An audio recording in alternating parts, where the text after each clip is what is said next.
ناجائز کام ہو رہے ہیں۔ اور جب نکاح پڑھا جاتا ہے، قاضی صاحب نکاح پڑھتے ہیں تو آپ سب سنتے ہیں، ہر وہ شخص جو نکاح کی مجلس میں شریک رہتا ہے یا کم سے کم وہ تو سنتا ضرور ہوگا جو جس کا نکاح ہو رہا ہے۔ قاضی صاحب پڑھتے ہیں النکاح من سنتی، کہ نکاح حضور نے فرمایا کہ نکاح میری سنت ہے، نکاح نبی اکرم صلی اللہ علیہ وسلم کی سنت ہے۔ یہ حدیث پڑھتے ہیں ہر نکاح کے اندر، ہر قاضی پڑھتا ہے، لیکن ہمارا حال یہ ہے، یہ ایک سنت کو ادا کر رہے ہیں تو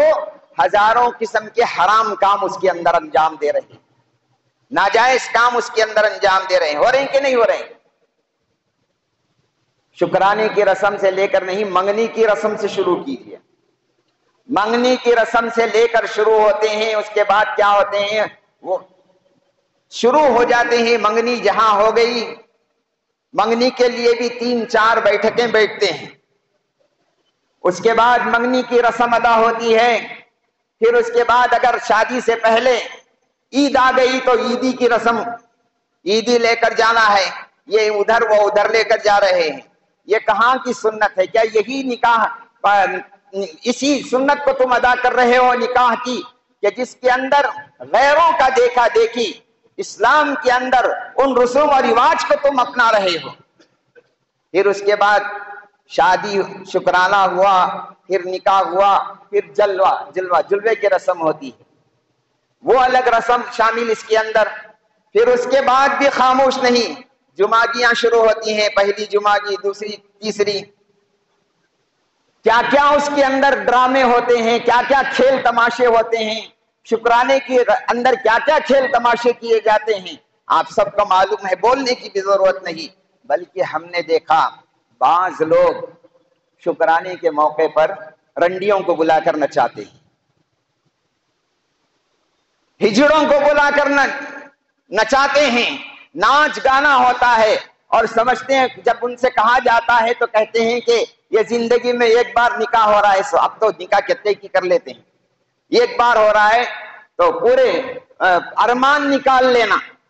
پورے ارمان اس کے اندر نکال لینا، اور یہ پورے ارمان نکال لو، اللہ ناراض ہو جائے کوئی بات نہیں، اللہ کا رسول ناراض ہو جائے کوئی بات نہیں۔ ان سب کے اندر سب سے بڑی بات جو کہی جاتی ہے وہ یہی کہ یہ ہمارے باپ دادا سے چلے آنے والے رسوم اور رواج،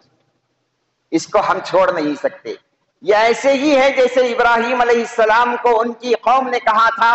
کہ قالوا وجدنا آباءنا لها عابدین، کہہ کر کہ ہم اپنے باپ دادا کے دور سے اس کام کو کر رہے ہیں، اس لیے ہم بھی کر رہے ہیں، تو تم بھی وہی کر رہے ہو جو ابراہیم علیہ السلام کی قوم نے کیا تھا، مگر فرق اس میں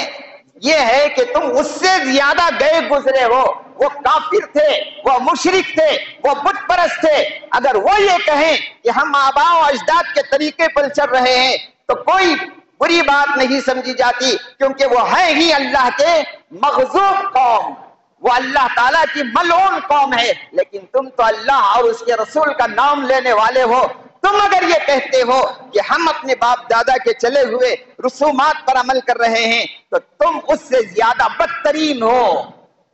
تم اس سے زیادہ اللہ کے لعنت کے مستحق ہو۔ یقیناً ایک سنت کو بھی تم سنت کے طریقے سے ادا نہیں کر سکتے تو پھر تم کیا کر سکتے ہو؟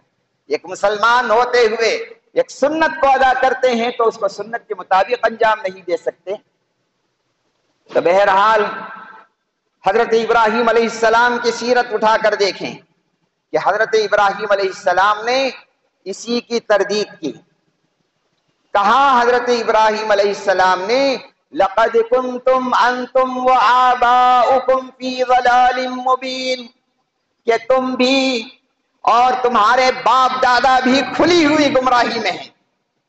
یہی بات آج ہم ان مسلمانوں سے کہتے ہیں جو غیر اسلامی رسوم و رواج کو اپنے